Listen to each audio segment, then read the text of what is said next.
印尼语。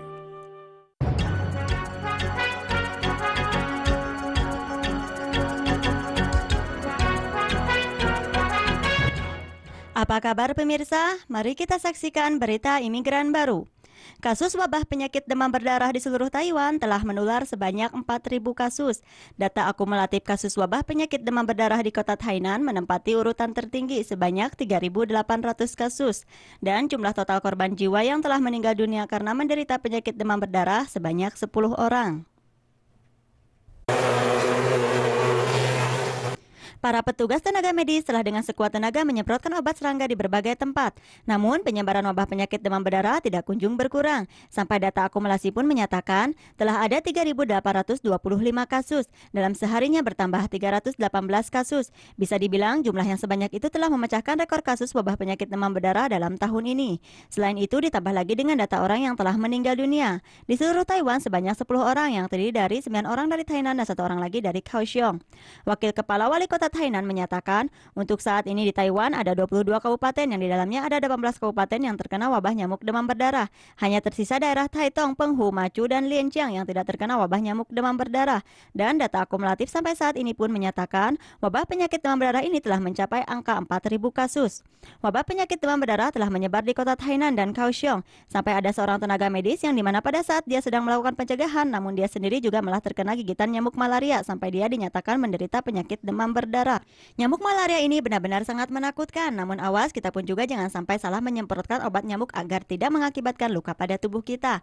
Dalam memilih obat semprot nyamuk, kita harus memperhatikan logonya. Jika logonya menandakan bahwa obat semprot itu khusus digunakan untuk menyemprotkan ke seluruh ruangan, kita jangan sampai mencoba-coba disemprotkan ke bagian tubuh kita. Kalau sampai disemprotkan ke bagian tubuh kita, maka akan mengalami peradangan pada kulit tubuh kita. Reporter Tainan melaporkan. Departemen Kesejahteraan dan Kesehatan mengumumkan mulai tahun depan akan melakukan perancangan dalam menggunakan produk obat-obatan. Dengan alasan pengusaha produk obat yang di luar negeri mereka merasa jumlah pembayaran obat-obatan yang ditanggung oleh asuransi terlalu sedikit. Jadi beban biaya ini akan dialihkan kepada para konsumen. Bagi 10 merek obat-obatan ternama yang biayanya ditanggung oleh Askes, yaitu salah satunya adalah obat penurun darah merek Mayo. Kalau saja biaya ditanggung sama Askes, dalam sebutirnya obat itu seharga 6,8 NT, harga pasaran 7,8 NT. Namun jika pengusaha luar negeri telah positif akan melemparkan biaya itu menjadi tanggungan konsumen, maka mulai tahun depan bagi konsumen yang terbiasa mengkonsumsi obat Mayo dalam setiap bulannya beban biaya akan bertambah sebanyak 30 NT. Dan jika konsumen tidak mau menanggung biaya yang lebih banyak lagi, maka konsumen boleh memilih produk dalam negeri. Contohnya obat merek Noyu. Walaupun komposisi dalam kedua obat itu sama, namun dari khasiatnya masih ada perbedaan. Ada seorang warga menyatakan, jika Askes tidak akan lagi menanggung biaya obat asli buatan luar negeri, itu artinya bagi warga yang kaya mungkin beban ini tidak ada masalah. Tetapi bagi warga yang tidak mampu namun sudah ketergantungan dalam pemakaian obat buatan asli luar negeri, maka akan menjadi beban berat bagi mereka. Karena obat asli buatan luar negeri itu lebih bagus khasiatnya dibandingkan dengan buatan dalam negeri. Selain obat merek Mayo yang sering banyak digunakan, merek Anwen juga banyak masyarakat yang sering menggunakan. Sampai obat-obatan ini pemakaiannya mencakup lebih dari 100.000 orang. Jika beban biaya produk obat-obatan itu Askes tidak menanggungnya lagi, khawatir akan mempengaruhi para pengidap penyakit kronis yang masa pemakaiannya dalam jangka panjang. Karena mereka harus mengeluarkan beban biaya yang lebih banyak lagi untuk mengobati penyakitnya. Reporter Song Liang Yu dari Taipei melaporkan. Banyak orang yang suka memberikan tips untuk tidak harus menyetrika pakaian yang kusut tetapi tetap rapi. Namun sebenarnya baju itu sebelumnya telah mengalami perendaman dengan ditambahkan formaldehida. Formaldehida adalah sejenis karsinogen yang pada umumnya dikenal dengan sebutan formalin. Formalin itu jika ditambahkan ke dalam pakaian maka akan membuat pakaian itu tidak mudah luntur. Walaupun dikucek-kucek dengan sekeras tenaga pun, baju ini tidak mudah berkerut. Dan lagi kemeja putih ini pun sama tidak mudah berkerut. Itu karena dalam kedua pakaian ini sebelumnya telah melewati perendaman dengan formaldehida.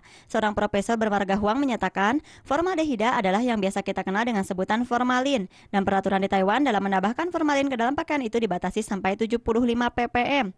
Setelah melakukan penelitian dengan menggunting sepotong kemeja untuk bahan dalam melakukan tes percobaan, lalu dimasukkan ke dalam mesin peneliti selama kurang lebih 1 jam, setelah itu ditambahkan BA aseton ke atas baju itu.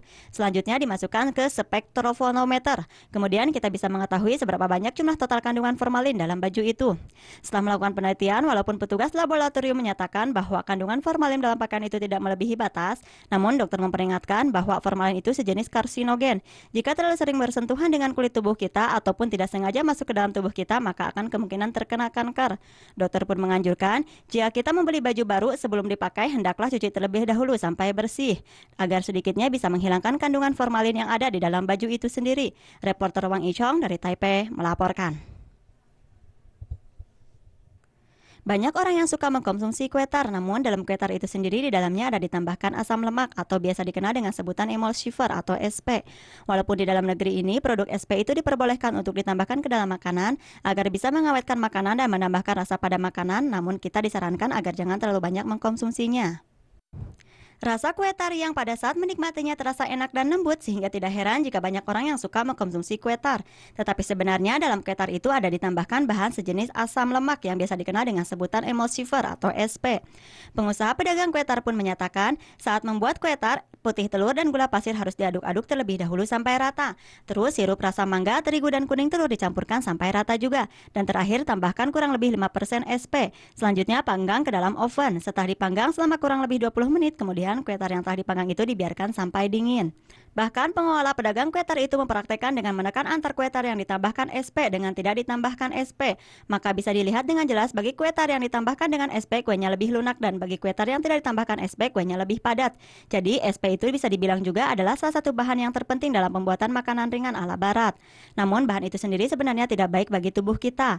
Dokter pun menyatakan SP walaupun di dalam negeri itu diperbolehkan untuk ditambahkan ke dalam bahan makanan dan tidak ada batas kadar pemakaiannya, namun tetap disarankan jangan menjadikan makanan ringan ala barat sebagai makanan pokok, karena dalam rasanya yang enak dan lembut itu di belakangnya tersimpan resiko yang berbahaya bagi hati dan ginjal kita. Reporter dari Taichung melaporkan. Pada hari Rabu malam kemarin, kandidat calon presiden dari partai KMT Hong Xiu-chu mengumumkan bahwa dia akan menghentikan semua jadwal acara dalam kampanyenya untuk sementara waktu. Setelah kabar ini tersebar luas, lalu tersebar juga isu yang menyatakan apakah itu artinya dia akan mengundurkan diri. Namun juru bicara Hong Xiu-chu pada akhirnya dia keluar memberikan penjelasan.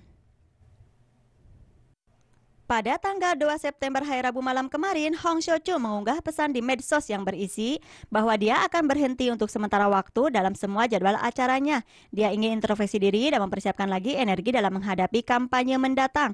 Namun dengan secara tiba-tiba dia mengambil tindakan ini sampai mengagetkan dunia politik. Pihak dari kantor pendukung Hong Xiu-chu menegaskan bahwa Hong Xiu-chu dia pasti akan mengikuti pemilihan presiden sampai tuntas. Dan juru bicara Hong Xiu-chu, Huang Hongwei pun menjelaskan bahwa Hong Xiu-chu dengan menyandang status calon presiden dia pasti akan mengikuti pemilihan presiden sampai tuntas. Namun secara khusus bagi Chu Li-run, Wu Tenyu dan Wang Qinping agar memikirkan kembali serangkaian mengenai kampanye mendatang. Kenapa harus menunggu sampai minggu depan partai KMT memberi penjelasan kepada masyarakat? Dan kenapa tindakan yang tertutup dalam partai KMT ini sampai pusat pemerintahan pun tidak tahu? Wang Qinping menyatakan bahwa dia baru tahu masalah ini setelah dia membaca koran harian, namun dia percaya bahwa tekad Hong Xiu-chu masih sangat tinggi. Chu Li-run pun mengungkapkan perihal yang sama bahwa tekad Hong Xiu-chu masih bulat. Dan lagi pemimpin-pemimpin besar dalam partai KMT pun akan menghargai tindakan yang Hong Xiu-chu ambil.